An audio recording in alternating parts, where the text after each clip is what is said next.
Hello, and welcome to this week's Movie Math, where I can't believe it. Disney actually did it. Yes, with a strong push for Solo over the past 2 weeks. And keep in mind that Solo doesn't open for yet another week.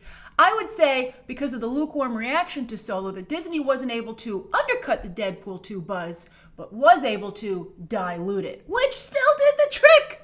Because as a result, Deadpool couldn't hit the very wide target that Hollywood had generously put out for him. Anywhere between 130 and 150, he would have been good. But his sequel actually came in under the low end of the projection with 125. And it gets worse, because that's Fox's estimate. Others feel that when all this pandemonium subsides, Deadpool 2 might actually be at 122 or 123. What does mere millions matter? Well, I'll tell you why it matters. Those millions are important because it's in a tight race right now with it for the second biggest R-rated opening of all time. Deadpool #1 still has the #1 spot. But let's take a moment to appreciate Disney's evil genius. Wow! Where now, not only is the only thing standing in Solo's way Solo itself, although I hear that's a pretty formidable obstacle, but anyway, also I think Kathleen Kennedy is actually the biggest obstacle for that movie, but we're talking Deadpool right now. Well, actually we are talking Solo and Deadpool. But anyway, this is where things get really, you have to just admire the evil genius of this, because if the Disney-Fox deal does go through, Ryan Reynolds will not be negotiating from a position of super strength anymore, which he would have been had his sequel topped the original. Now, with depreciating numbers, Disney has softened him up so that I'm sure he'll be much more agreeable to whatever Kevin Feige proposes to him. And somewhere, Tim Miller is smiling. Hilarious! Now, I'm sure some of you are already probably typing down below, sequels don't always open as big as the originals, Grace. Stop exaggerating the situation. Well, that is an interesting question.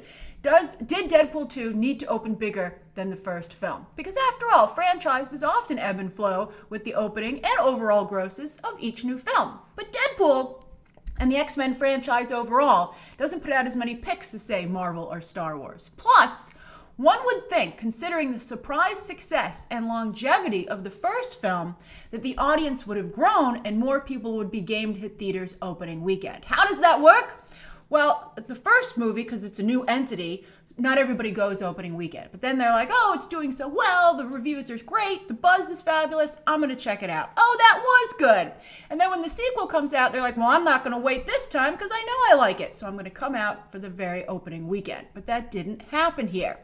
But what also might be happening here is that while Deadpool has proven that R-rated movies can be quite profitable, R-rated movies, there have always been profitable R-rated movies in the past, but we're talking at this level and with something that's supposed to have a wide audience like a superhero film, right? And, Logan did very well as well, but not as well as Deadpool. But anyway, what Deadpool might now be proving is that R-rated films also have a ceiling, especially considering that it is right in the same league as both Deadpool movies, and Warner Brothers might want to take all of this into consideration when managing expectations for It Chapter 2.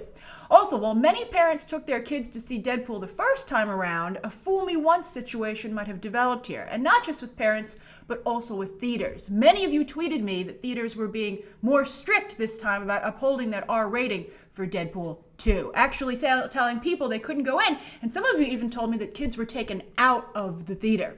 As a result, the sequel did skew older, with 62% over the age of 25, where the first one had only 53% over the age of 25. Then, for the next Deadpool movie, and no matter what, there will be another Deadpool movie, although it might have a lower budget. I would say maybe somewhere in between 1 and 2. But anyway, they might want to work on their female appeal if they want to squeeze out some more money here. There's more, this is a pocket of money that they're not accessing, because both Deadpool movies had a low female turnout, especially again for something that's supposed to have mass appeal. Get Vanessa off the bench already! She's sitting right there! And of course, there are so many other female X-Men characters they could bring in, but, again, Morena Baccarin, she's done the time, she's put in the hours, let's level her up already. Now, of course, next weekend will be quite telling, not just for Solo's debut, but also Deadpool 2's hold. This fight ain't over, even though Deadpool has taken some pretty big punches. But this will make a lot of you happy. Karma was a bit of a for Disney as a result, as in China, Infinity War fell an astounding 75% in its second weekend and pulled in another 53.7 million. What China give, China taketh away, right?